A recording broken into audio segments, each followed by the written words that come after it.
we stand, in God we trust. There is no fear. United we stand, in God we trust. There is no fear. United we stand, in God we trust. There is no fear. There is no fear. There is. Friends, gamblers, and sports enthusiasts, it is time. It is finally time for a spanking brand new episode of Nall or Nothing. I'm your host, Jason Nall. Glad to join you again this week to talk about the world of sports through the prism of legalized sports gambling. Got a big show today. Got a lot to discuss. The boys, myself, Badlands Brandon, and Big Daddy C1000 just got back from Hot Springs, Arkansas. We saw the King Cotton Steaks over there on Saturday. We'll bring Big Daddy C1000 on here shortly, and he'll help us relive the highlights of our weekend over in the natural state in Hot Springs at Oaklawn Racing Casino and Resort. The Super Bowl, all set. All set. Kansas City Chiefs took care of business at home, as did the Philadelphia Eagles. And so in 2 weeks' time, a little more than 10 days now, we will see the matchup of Jalen Hurts versus Patrick Mahomes, the Eagles versus the Chiefs in Super Bowl, what is it, 55, I think? I don't know. I got to check that number. The Super Bowl. How about that? Um, College basketball, rocking and rolling. Been dabbling a little bit into college basketball. I'll tell you about the teams that I've been playing and some of the trends we've seen so far. A lot going on in the off season of the NFL with the two teams that aren't participating in the Super Bowl. TB12, Tom Brady, announces his retirement again this week. This one feels for real. Did it through a video on social media. Seemed sincere and seemed very comfortable with his decision to retire. Lots of other questions to be answered, though, still in the NFL. Had some coaches who've had their spots filled this week. We will get to that as well. Let's go to the good, bad, and the ugly. But before we do the good, bad, and the ugly, let's bring our man, Big Daddy C1000, on with us. Big Daddy, how is life after Hot Springs? Yeah, it's hard to get back in the routine here at the house. I've been snowed in for 2 days and probably going to be iced in for one more. So it's hard to get back. We were having such a good time there in Hot Springs. It's hard to get back to business here in Memphis. No doubt about it. So I got through Memphis and back over here to Eastern Tennessee before the weather came in. So you still got ice on the ground in Memphis? Yeah, we had a little on yesterday, but last night it really came down and it really kind of just loaded the streets up again. So we're probably out of action for today and maybe half a day tomorrow. Okay. Well, out of action only means that you're out of action on the streets. You got plenty of action going on in there with basketball season roaring. Uh, Hot Springs, good time. We all did pretty good. The only big winner happened to be my wife, who got hot on the slots. Your wife did pretty good on the slots too. I think she came out net positive, right? Yeah, I think first time in her life she probably was positive maybe 100 or so. Yeah. Well, that's good. That's good. Patty, she got the hot hand. Misty got the hot hand. And you know my story. I got down a couple of times pretty big. Was able to hit that 5 game basketball parlay on the first day to get me going, and a couple of horse races, pretty good to dig out of the hole. And so, after all was said and done, even with the expenses of eating and drinking and traveling on the trip, I think I lost $200. Yeah, that was good. Had you not had that those two big races, you had two really races you smacked real good, and then that 5 gamer that really made your weekend. Had you not had those three things, you probably would have left Hot Springs with change.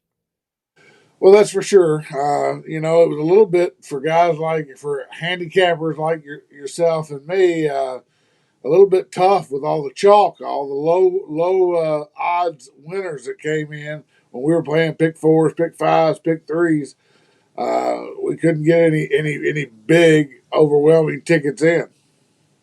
Yeah, it was tough. It was a lot of favorites that day, which makes it tough. And we just it's tough when the favorite's there. If you just don't pound it and put the favorite all in on the favorite, it's hard to make anything. And it's still even hard when you do that when it's just all favorites. So with all the favorites that ran, I say we did really well to come out how we did.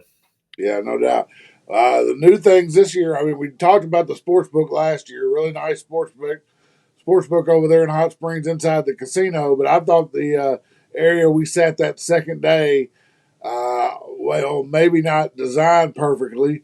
It had everything we needed with TVs for the football and basketball games, and then the horse racing going there. And they even had the Top uh, golf kiosks where you could go in and play the Top Golf and hit some golf shots in there if you wanted to. I thought that was a pretty neat room there that we hung out in that second day on Sunday at the races. Yeah, absolutely. No question. That was an awesome place. Had the games going, the horses on some TVs. And that's the first time I had seen that top golf. But they had just like a U shaped couch where probably 10 or 15 people could have got around a TV and y'all take turns playing golf. Or, if you had some friends that like action, you probably could have got a little action on the golf and the games. Um, Yeah. and it would have really been a fun time. I liked that place. That was awesome.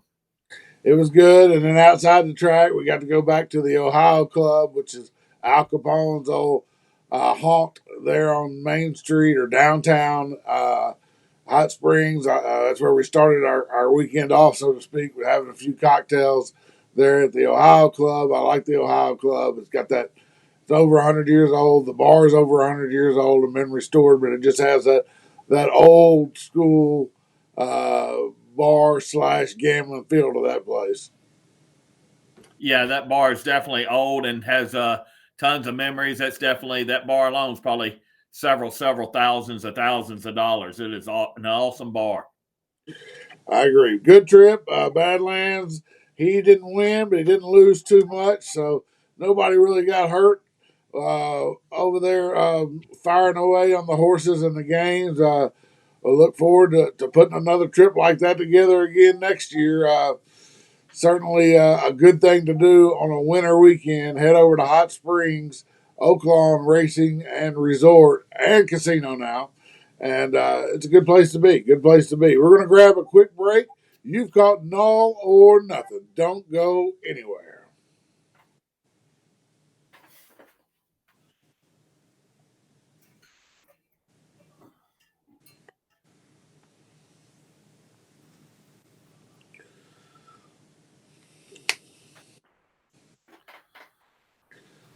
Welcome back. It's Nall or Nothing.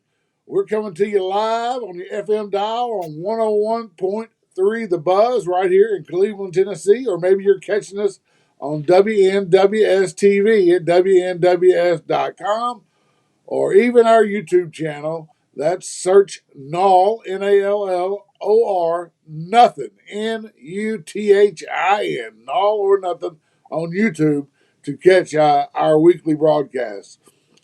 Well, Big Daddy, see the good this week. I got to give it to Patrick Mahomes. I questioned his ability to go out there on a high ankle sprain and perform. Most people miss anywhere from 3 to 8 weeks of a high ankle sprain. I'm not convinced that's what Mr. Mahomes had. His injury from the divisional round.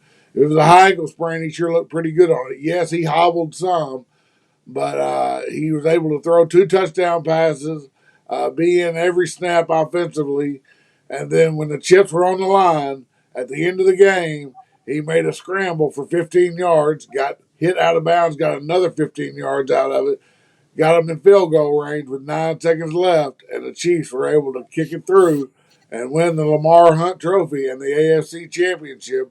Mahomes looked like Superman to me. I give him the good. What did you think about the inspired Patrick Mahomes performance for the Chiefs? Yeah, like you say, I seriously doubt was that really that high ankle sprain that they talked about. Because Tony Romo on the TV said, he wouldn't be able to walk. So either Tony Romo's full of it or it wasn't what they said. So yeah, his performance was good, but I don't know if we want to go into it now. But I think there were some other factors in that game that were really kind of a little off. But Mahomes played good. That one touchdown pass to can't think of his name right now. It was an unbelievable pass. I think it was the second touchdown. That was just an incredible pass. But yes, Mahomes pulled out another good performance. Yeah, it was darn good, especially under the circumstances. The good Superman of the weekend anyway, Patrick Mahomes. The bad, I think this is the other stuff that we were going to talk about, or what you were referring to there, and there was some pretty poor officiating in both games, really, in the Philadelphia game versus the Niners and the Chiefs versus um, the Bengals. Of course, it glared and it showed up more in the Chiefs and Bengals game because it was a much more competitive game. The Niners, we'll get to in a minute, but they didn't have a quarterback. They had their third and fourth string quarterback knocked out of the game. So I mean, it was just a disaster for the Niners. There was some poor officiating there. Maybe it didn't factor as much as it did in that Cincinnati game. Cincinnati uh, officials claimed due to crowd noise that they stopped the play twice, two different third and nines for the Bengals. That the play went off. For the Chiefs, the play went off on third and nine. The Bengals got the stop, and the officials come back and said, "No, we had stopped that play. You couldn't hear the whistle for the crowd noise." Which is unusual because the crowd noise isn't typically so loud when the home offense, has the ball. And they gave the Bengals a retry on a third and nine both times. Sorry, not the Bengals, the Chiefs. Both times the Chiefs were able to convert on their second attempt at third and nine. Now, I thought the out of bounds hit that put them in field goal range was legit. I mean, they had to call that. But on the very same play, before Mahomes started his scramble, there was an offensive lineman that just tackled a defensive lineman, and there was no holding called at all. Mahomes scrambled around the right end, picked up 15 yards, and then tacked on 15 more with the hit out of bounds penalty. So a lot of bad officiating, especially when you're supposed to have the best of the best calling these championship games. How bad was that, Big Daddy C? Yeah, I want to correct you. I think one of those was second and nine, but still, it doesn't matter. How often in an NFL game do you have two plays that don't get the first down and then they're called back and can't basically canceled and give them another play? That just don't happen, and it can't happen for the Chiefs. I mean, you can't give the Chiefs 5 shots at a first down. I mean, they're going to get it every time. So those two plays where they canceled those plays and said that the whistle was blown was absolutely awful because Cincinnati had held them. But also, right there at the end, Cincinnati had got a sack on Mahomes, and they called a defensive holding, which is not called a whole lot. I mean, I know it is called, but called a defensive holding to give them, I believe, a first down. So Cincinnati had 9 penalties. Kansas City had 4. I mean, to me, I know it trended on Twitter, but it just seemed like the refs were for Kansas City. Well, it did seem that way a bit. And they were certainly poor calls, missed calls in both games, but the ones that stood out the most were the ones in the Kansas City and Bengals game because it was such a close contest and went down to the final seconds. The officiating, the NFL officiating over championship weekend. And the ugly, it's this fiasco called the Pro Bowl. My goodness, this Pro Bowl. So they changed it this year. So no longer is it an actual football game. The players basically forced that change. They stopped playing football 10 years ago or more in the Pro Bowl. They stopped tackling. They stopped uh, doing anything that might lead toward injury, which kind of makes sense. I mean, football's a rough sport, and to play an extra game as your reward for being named an all-star is kind of tough in such a rough sport when you're trying to be healthy and maximize contracts and all the things that the best players in the league are trying to do. So they just stopped tackling. They stopped hitting in the Pro Bowl years and years ago. And the NFL finally this year decided we're going to change the format. we're going to have a flag football game and a bunch of different skills challenges. And those skills challenges may not even be football, Big Daddy C. You're going to have a long drive contest in golf. I think there's some sort of axe throwing contest. Everybody's going to try field goals, all the players. I mean, is this something that excites you, this new format of the Pro Bowl? No, absolutely not. I will not waste 1 second of my life watching any of that. What's a Pro Bowl football player have to do with throwing an axe or hitting a golf ball? I know a lot of them do play golf, but they're really not the same. So, just awful decision. I mean, just cancel the game. Just do something else. But yeah, just awful.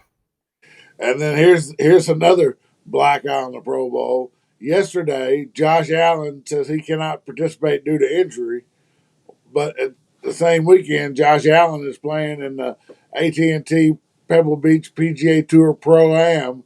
So I guess Josh Allen's a lot like a lot of the rest of us.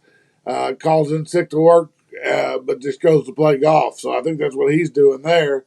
And so by virtue of Allen not being participating in the Pro Bowl, they pick another quarterback. They go get Tyler Huntley, the backup for the Baltimore Ravens.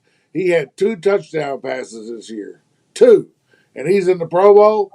That's the lowest amount of touchdown passes for a Pro Bowl quarterback since the AFC NFC merger in 1970. I think it's time to pull the plug on this deal. Let's just put a picture of the Pro Bowl participants and the people who earn the right to be named to the Pro Bowl on TV. Maybe they'll get a fat bonus by their contract standards, but no need for these games. Let's just move on. What do you think? Yeah, absolutely. Waste of time. Nobody really cares if Henning can throw an axe or not. That's kind of irrelevant. Who do you think wins the long drive contest? I really have no idea. I don't even follow who's playing golf or not. So I don't really have a clue. You probably have a shot. I don't know. Let's give it to Tyler Huntley. 2 touchdown passes gets him in. He wins the long drive contest. Let's pull for him. All right, we're going to catch another quick break. We will be back to discuss kind of the ins and outs, where these quarterbacks are going in the NFL, where these coaches are going, and what vacancies have filled so far. Don't go anywhere. You've caught Nall or Nuthin.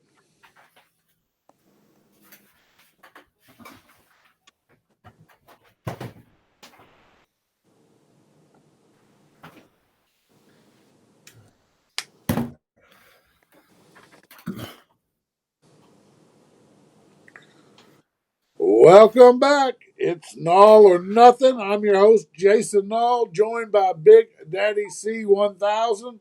Be sure to follow our Twitter handle for Nall or Nuthin. It's at Big Daddy C1000, where we post a lot of stuff about our plays throughout the week. We posted one of our winning tickets, some of our winning tickets in Hot Springs, and some action photos and videos from Hot Springs weekend. It's a good follow on Twitter. If you want to keep up with your host, Jason Nall, and Big Daddy C, well, follow our shenanigans on at Big Daddy C1000. All right, Big Daddy. Let's start with the coaches.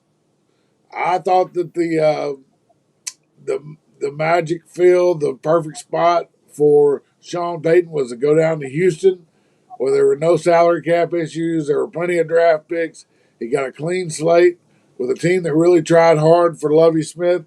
That's not how it played out. That's not how it played out at all. Now Sean Payton has signed for big money, upwards of $20 million, to go be the Broncos coach. The Broncos give up a first-round pick and the 29th pick in the first round this year to the Saints. They also give up a second-round pick in 2024 to the Saints. In return, they get a third-round pick in 2024 from the Saints and coach Sean Payton. Can Sean Payton go to Denver and do with Russell Wilson what he was able to do in the back end of the career of Drew Brees, win a Super Bowl and be competitive again in Denver, or are his hands full there with Russell Wilson being washed up? I'm going to say no, he cannot do it because only one team wins the Super Bowl. That's really tough, and I think he found his gold in New Orleans. But the good thing is it's going to be hard for him to go to Denver and play or coach and the team be any worse. I mean, so I do think he'll improve them, but win another Super Bowl with Russell Wilson, I'm going to take the no on that. Wilson just looks so bad. Maybe Sean Payton has some magic in his bag and he can get him better. But I just think a lot of the problems with Denver too is who do they got to throw the ball to? I mean, Jerry Judy's their go-to guy. I mean, for me, he's just not. Everybody talks about him, but for me, he's just not one of those top guys in the NFL receiving. So I think he has a lot to overcome there. That wouldn't have been my choice if I was Sean. Well, Jerry Judy definitely has not proven himself to be a number one receiver by NFL standards. Came out of Alabama with high promise, and in fact, I believed in him at Alabama. I thought he was great, and he was, but he has not translated to the field in the NFL yet. The Walton family, second year of ownership of Denver Broncos, they were able to give Sean Payton financially everything he wanted and more. I'm sure there are perks in this contract that we'll never know about because there is no salary cap for coaches. Coaches can make what owners feel like they need to pay them. And the Walton family, who now owns the Broncos, deepest pockets in the NFL, they could pay Peyton Manning or Sean Payton whatever they wanted to see if he can turn this train around in Denver. The other team that's filled their vacancy, where I thought it might be the spot for Sean Payton, I thought that might have been why Lovie Smith was let go after 1 year, is the Houston Texans. Now, Lovie Smith, the defensive coordinator for years in the NFL, head coach of the Bears, I thought he did a good job this year in his 1 year with the Texans. They played hard. They were up against it talent-wise every single week. But Lovie was let go after 1 year. Why? To go get a big offensive mind, to go get somebody to get this team scoring points? No. They went and got D'Amico Ryans, former player, I will say that, for the Texans, a Pro Bowler for the Texans nonetheless, in the last decade. But he is the defensive coordinator for the San Francisco 49ers. So all they did was get a younger, hipper Lovie Smith in there to run the team in Houston. Defense wasn't the problem with Houston, Big Daddy C. It was the offense. Sure hope D'Amico Ryans has the connections to bring in the top offensive minds to take over the draft and building this new team here in Houston. Yeah, I hate it. I think you were on to something there with Sean Payton going there because they got so many drafts. I mean, and really the hottest team towards the end of the year was Houston. Nobody wanted to play them. I know they didn't win a lot of those games, but they were in almost every one of them. So I'm going to be a little high on Houston next year and give them their chance because they were sure good at the end of the year. Definitely good at the end of the year. I thought that warranted, unless you had a great plan for replacing Lovie Smith, another year for Lovie Smith, but he didn't get it. So Lovie will end up being a coordinator probably somewhere in the league next year. Big news broke today, Big Daddy C. Big news broke. Tom Brady announces on Instagram with a video that he is once again retired. This time, after watching the video and hearing TB12 talk, I think it's for real. What are your thoughts on Tom Brady's retirement this go around? Yeah, well, if we could run it back to a few shows, I think you went over a few odds of where he could go and what the odds were. And I asked you, well, is there one for him to retire? And you gave out those odds. And I said that was going to be it. He wasn't going to play again. And I think I get a little credit for calling that because he's just too old. I mean, you could see in those last few games, he had no interest at all of being hit. He didn't want to be touched. I mean, he knows that playing any longer is probably just tarnishing his reputation, not making it better. So probably good decision. Go on, do something else. You're going to the Hall of Fame in 4 years, 2028. So just get it over with. I mean, your last season, you did make the playoffs, but you had a losing record. It was over for him. Good decision. Go enjoy life. Yeah, I agree. It was over. You wonder if his competitiveness, his ego, I don't know, his desire to be a part of the game he's played his entire life didn't take over last year, and he played this extra year, and it cost him. And maybe that his decision to unretire is what cost him his marriage, but he still has his family. And when he posted on Instagram this morning after his video, there were great pictures of him and his kids. So he's going to get to spend some time with his kids in their teenage years, and I do think this retirement is going to stick, but that leaves a lot of still big questions around this offseason and quarterbacks in the NFL. Aaron Rodgers. Is Aaron Rodgers going back to Green Bay? You know, he's flirted with leaving for years now. Maybe he'd like to play in some warmer weather, and Tampa is certainly looking for a quarterback at this point. Uh, what do you think of the odds on Aaron Rodgers either going out to Vegas and reuniting with Devontae Adams, or possibly going down south to Tampa? Both warm weather locations and not a bad place to play your last 2 or 3 years of football.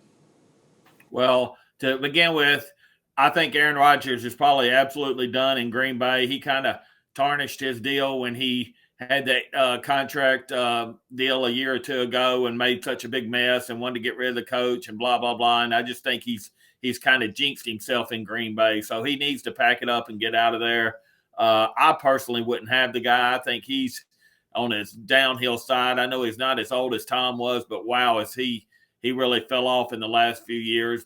But I just don't see Tampa Bay. I don't think Tampa Bay has what it would be there to make him successful.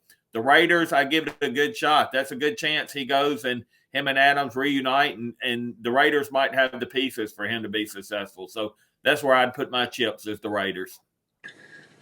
I agree with that, and I think it would be interesting for sure to see Aaron Rodgers and see if he can find that magic a couple more years and be in the AFC West with Mahomes and Herbert and Russell Wilson and then Aaron Rodgers. That would be an interesting conference to say the least, and it would be interesting to see how he and Devontae Adams, if they could pick up right where they left off. So that would probably be a good fit.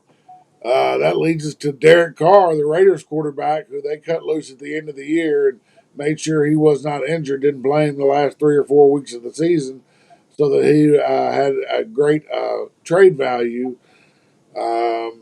I don't know about Derek Carr. That's another spot for Tampa, possibly. Houston is an option with Derek Carr. Houston needs a quarterback. David Mills is not the answer there. Nobody seems to know what is going on with Derek Carr. Maybe even all the way across the country to Carolina, who does not have a solid answer at quarterback. What's your best guess, Big Daddy? See, it's just guesses right now on Derek Carr's new team. Yeah, I'm sure he'll find a spot, but he's another guy I wouldn't be wanting on my team. He would not. I would not want him as my leader, my quarterback. I would rather, if I was Houston, I would take some of those picks and take one or two out of the draft and hope you get somebody. But I just don't think that Derek Carr is the answer. I don't think he's been very good anywhere he's played, and he's not really gone deep in the playoffs ever. So he wouldn't be my quarterback. And whoever takes Derek Carr's salary, which is $40 million next year. So you better believe in Derek Carr if you're going to take him, because you're going to pay a hefty price tag to have his services at quarterback. And finally, Lamar Jackson. Will Lamar get his money? Probably so, somewhere. But is he going to get it in Baltimore? You know, they've had 2 years to work out a contract extension as he was a quarterback in Baltimore. Never got anywhere with it. And then the last half of this season, very shady. The information we got on Lamar's injury, and it seemed like as if the Baltimore Ravens got very little information, and that Lamar pretty much left the camp and left the team after he had his knee injury and was not giving updates to the Ravens, or at least not regular updates that you would expect from your franchise quarterback. What do you think, Big Daddy? Is the damage too deep there in Baltimore, or will Lamar Jackson get a long-term deal in Baltimore?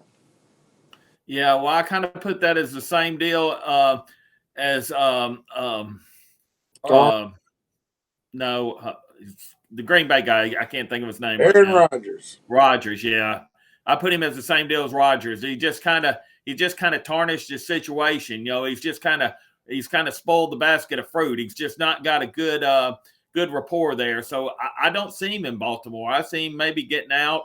I do think he has several good years left. He could be my choice as a quarterback, but I just don't see him in Baltimore. I think he's just kind of shaking things up too much, and it might not go smoothly with him there. So I do see him somewhere else.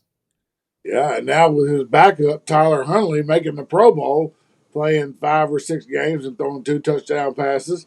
Maybe Baltimore's going to believe that hype and think that the quarterback of the future is Tyler Huntley.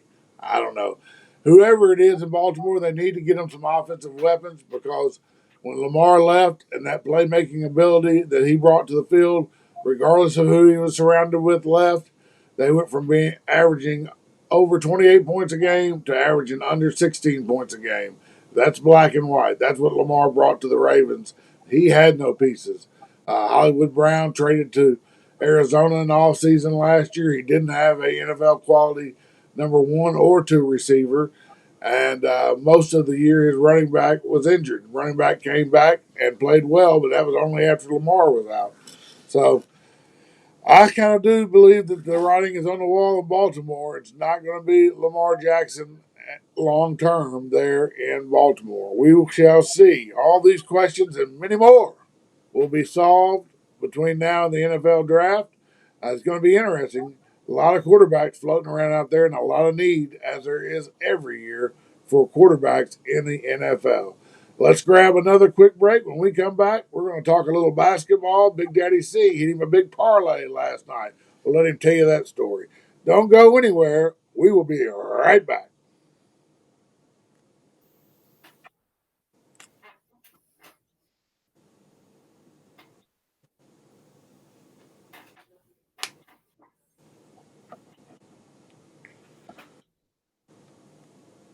Welcome back. You have caught Nall or Nothing, either on your FM dial 101.3 The Buzz in Cleveland, Tennessee, or maybe on WNWS TV, WNWS.com, or on the Nall or Nothing, NALLORNUTHIN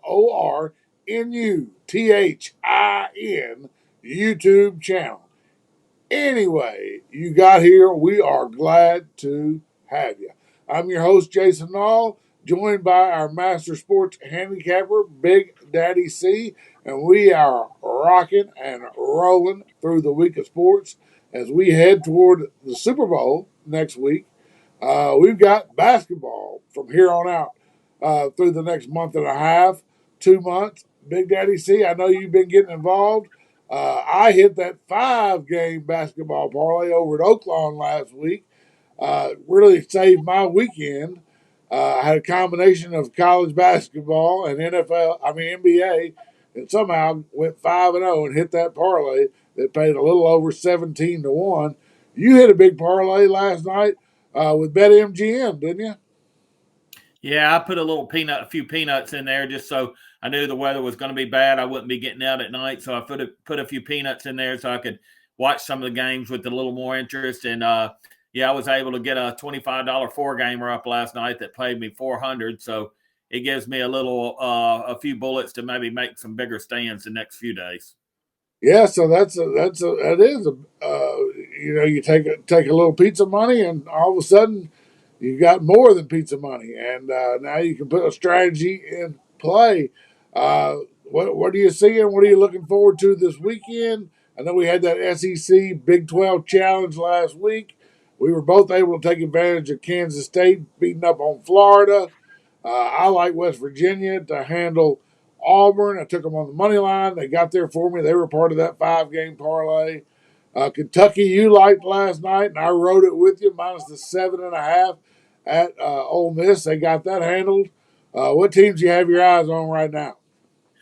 Yeah, well, I got off the show that I was kicked off. My internet wasn't working last week because I was going to put out most all the Big 12 teams. I really thought they were going to roll the SEC last week, and I think it was 7-2 if I recall that right. They did pretty much roll. Last night I did have TCU and Alabama. They were 2 of my biggest plays. Alabama had got blown out twice. I just figured it was their time to rebound, especially against Vandy. But I'm kind of watching Mississippi State. I think they're playing probably a lot better, and I think they might string a few wins together here. Well, they certainly played competitively last week against Alabama. They got it done, I believe, at home against Texas Tech in the big SEC Big 12 Challenge. So they're definitely playing good ball again. Started out the season hot, kind of tailed off a little bit as league play began, but then they played Alabama down to the wire and then won their game in the SEC Big 12 Challenge. They've got work to do to make the NCAA tournament. It seems to me like you think they're good enough to maybe make a run. Yeah, they're probably going to be one of those on the border teams, but they got another win last night against South Carolina. So they put a few wins together, and I look for them to kind of stay hot and maybe be one of those last in teams, but I do give them a chance to get in. All right, let's talk about the NBA. A couple of weeks ago, we were seeing a trend where a lot of games were going over. Um, so on the totals in the NBA, I mean, it's crazy. Now it's nothing to see a total 235 or higher every night. Uh, just 12, 15 years ago, you rarely saw one over 210. What is it that makes these games so high scoring now in the NBA, at least in the regular season? Is it the fear of injuries and not wanting to overexert yourself? Is it the back to back games that are required now of many teams where they don't play all their starters? There just seems to be no defense in the NBA. Yeah, well, I think that's probably a lot of it. During the regular season, there is not as much defense. Now that'll change big time when it comes to the finals and the and stuff. You'll see there'll be a lot more unders, but also you got to think everybody on the court now shoots a three. I mean, you'll have that 7 foot center shooting a three. I mean, there's nobody on the court that can't consistently shoot and make threes. Take that guy, the center for Boston, Harford. I mean, he hits threes every night. So I think that's a lot of the difference is that the defense is just not played as much, and everybody on the court shoots and makes threes. So that really makes the totals a lot higher, and it's not uncommon a lots of times to see a 240 or 241 every night. Yeah. Well, you're right about that. The big men being shooters now is certainly part of the game that has changed. The three pointer being as prolific as it is, I mean, you're getting 2.5, or you're getting 1.5 to 1 on every basket when you're shooting three pointers, and these kids are growing up shooting three pointers. Uh, you know, as young as third, fourth grade, they're firing up three pointers. So the distance on the shot is not intimidating to 90% of the NBA players. I mean, look at Jokic for Denver, who's just red hot.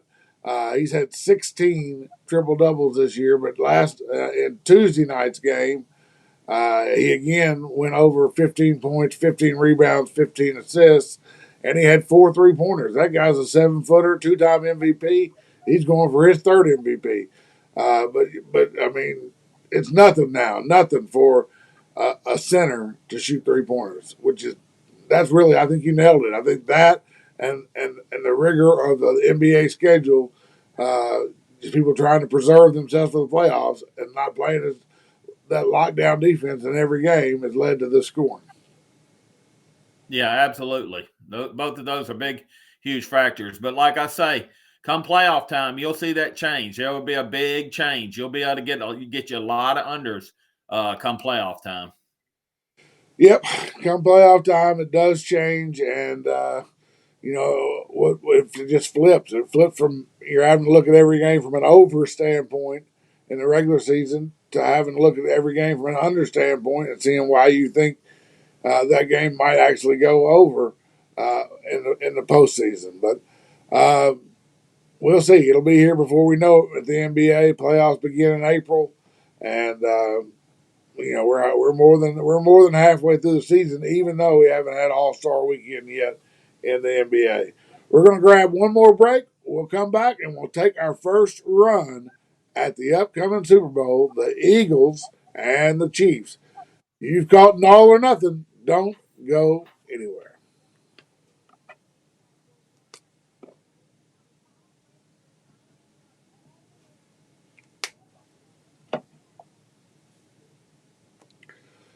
Welcome back. I'm your host, Jason Nall, and you have caught Nall or Nuthin, either on your FM dial on 101.3 The Buzz or WNWS.TV or the Nall or Nuthin YouTube channel. Anyway, you're here, we're glad to have you. And I'm joined today by Master Sports handicapper Big Daddy C. Big Daddy, let me give you a little data here early on. So the line opened just for a minute at Kansas City as a 2-point favorite in the Super Bowl. That line quickly got pounded down to a pick 'em within the first 30 minutes. And then by the time the dust settled on Sunday night after the NFC and AFC championship games, Philadelphia found themselves a 2-point favorite in this Super Bowl. Uh, Kansas, of the 20 states with legalized gambling, the state of Kansas is the only state where there is more money on the Chiefs than there is the Eagles in the early betting in the Super Bowl. Now, Missouri does not have legalized gambling as of yet. That is, of course, where Kansas City is, or at least where Arrowhead Stadium is. But, I mean, it's border state to Kansas, so uh, plenty of action. Plenty of people in Missouri can just, especially in that Kansas City area, can just drive right over to Kansas and get down. So Kansas, in the proximity to Arrowhead and the Chiefs and Kansas City, they're the only state to have the majority of the money early on the Chiefs. In the state of Tennessee, 70% of the early money has found its way to the Philadelphia Eagles. Line now, Eagles 1.5. Over under is 53, I believe. Is that right? It's Uh, gone up a little if it's 53. I think it started at 50. I'll pull that up right here. I hadn't worked the total yet. I'll pull that up while we're talking. But so from a line standpoint, um, Mahomes. Do you think my theory that they needed to play the backup last week and let Mahomes rest because if they played him, even if they won, he wouldn't be healthy enough to win the Super Bowl against the Eagles or the Niners' great defense? Do you think that still holds true, or do you think maybe the injury just wasn't as severe as we thought for Mahomes? Well, I kind of think both. I kind of think the injury wasn't as severe as they let out, but yes, I don't think he's still going to be 100% even, 10 days from now. You could tell in that last few plays, I mean, he was just doing it on his will, but his leg was hurting him. He was limping off that field a few times. He was hurting, and whether it's 100% by Super Bowl Sunday, I just don't think so. I think he's going to be a little handicapped, and that's why I kind of lean Eagles. Yeah, I agree with you. I'm going to stick with my theory that if when the Chiefs decided to play Mahomes in the AFC Championship game, they were willing to throw it all at trying to, one, beat the Bengals and get the monkey off their back, as Burrow had beat the Chiefs 3 times in a row, and two, just do everything they could to get to the Super Bowl, and then they'd worry about winning the Super Bowl once they got there. There were some other offensive injuries during the game to the wide receivers for the Chiefs. Those will be very important to watch and see how many of their receivers they get back. Snead on the defensive side for the Chiefs went out in the first series. He's in concussion protocol. 2 weeks here. He should be back if it's not severe. But again, injuries bear watching. At least in week one of Super Bowl hype, the Philadelphia Eagles are the healthier team. Um, Also, man, I thought they spent a lot of energy. Yes, the Cincinnati mayor caused a stir, and he gave bulletin board material to the Chiefs, and boy, did they take it to heart when they called it Arrowhead Stadium, Burrowhead Stadium. And after the game, Travis Kelce sounded like a wrestler. He said that Cincinnati mayor needs to know his role and shut his mouth, you mid-card jabroni. They spent a lot of energy wanting to beat Burrow and Cincinnati since they hadn't done that in the last 3 tries. I lean Eagles, and I jumped on the Eagles. I'm one of those Tennesseans who has 70, who pushed that money on the Eagles. That's why they're 70% of the money. I grabbed them early on the money line in this game at minus 130 to win the game, Big Daddy. See, I'm going to see if my theory plays out that the Chiefs burned all their energy getting to the Super Bowl, and Mahomes can't put that performance together twice. Yeah. Well, I mean, let's agree. They're both great teams. I mean, it wouldn't be a surprise if Kansas City won. I mean, this is nothing. This is not a David and Goliath type fight. This is the two best going against each other, really. So it can't really be a surprise if either one of them wins. But I do give the side to the Eagles. I favor them. But if we go back a little, that Cincinnati and Kansas City game, I mean, it's hard. It's next to impossible for a team to beat a good team 3-4 times in a row. It just don't happen in the NFL. It don't happen in any major sports when a good team is playing another good team. Now, yes, they beat the bad team sometimes 3 or 4 times in a row, but a good team to beat another good team or the best beating the best 4 times in a row, it usually just don't happen. And I'm mad at myself. Last week I was on Cincinnati, and I would have had a real nice score if Cincinnati could have won the game, and even a bigger, huge score if they could have won by 6. So I'm mad about that, but I do think the Eagles get it done this week. Yeah, albeit there were some bad calls in the game, Joe Burrow proved he was human. While maybe Mahomes looked like Superman last week, we saw the human side of Joe Burrow. He had the ball twice in the fourth quarter with the ball game tied, with a chance to lead his team down to drive for a touchdown or field goal to take the lead. Couldn't get the ball moving. Got stopped by the Kansas City defense, and they had to punt twice in the fourth quarter with it tied. Uh, a lot of that was Jones, the defensive lineman for the former Mississippi State defensive lineman, now plays for the Chiefs. Had 2 sacks and just wreaked havoc all night long on that offensive line and on Joe Burrow. But I would say he was, as much as Mahomes was the MVP for his gutsy effort, Jones was definitely 1A when it came to the MVP. He wrecked that Bengals offense, but Burrow was unable to deliver in the fourth quarter, where Mahomes found a way and did. Yeah, well, Mahomes got a little help. You know, the officials helped him. That penalty at the end, being pushed out of bounds, helped him. But yeah, if you want to give out a Superman trophy, that defensive guy for Kansas City could deserve it, because I don't think he had a sack all year, and he had two or more in that Cincinnati game. So Well, he no, could have got the. it wasn't that he didn't have a sack all year. I think he had over 12 sacks during the year. He had never had a sack in a playoff game. In 16 playoff games, he never had a sack, and he had 2 in that game right there. That's what. Okay. Yeah, So I knew I'd heard he hadn't had a sack. That was yeah, it. Yeah. yeah. His whole, I mean, he's deep in his career. He's in year 7, 8, something like that. And Kansas City plays in the playoffs every year. He never had a playoff sack until that game. One last thing I'll throw out here for our viewers and listeners as we begin to contemplate where we're going to go in the Super Bowl. If you look at strength of schedule for these two teams, that advantage does go to Kansas City. Kansas City, while not playing the toughest schedule in the league, they were middle of the pack. They were the 16th toughest schedule in the league this year. Whereas the Philadelphia Eagles, they had one of the weakest schedules in the league this year, and they were 31st schedule out of 32 teams. Does that mean anything? Historically, the team with the tougher schedule by more than 10 spots. So that's what we're looking at here. 16 to 31 is 15 spots. They're 10-3 against the spread, and they're 10-3 straight up, and 8-7 against 8-5 against the spread.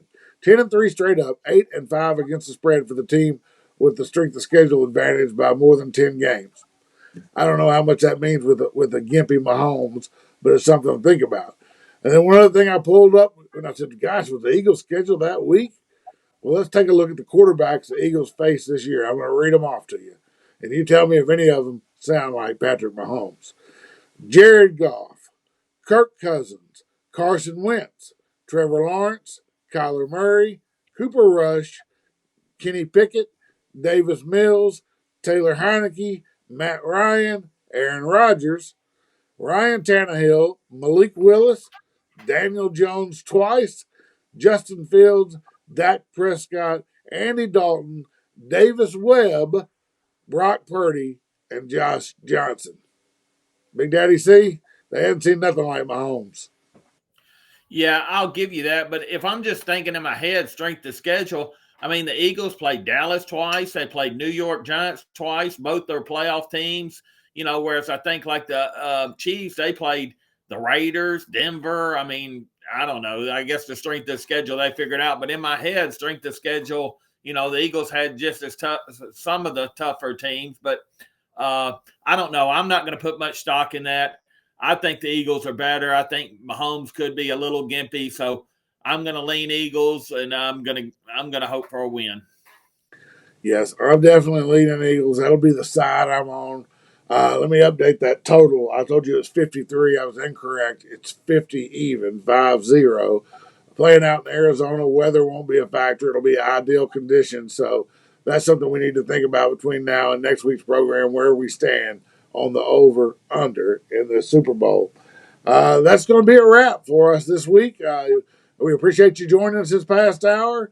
For Big Daddy C, I'm your host, Jason Nall, and we are out of here. I said, united we stand, in God we trust. There is no fear. United we stand, in God we trust. There is no fear.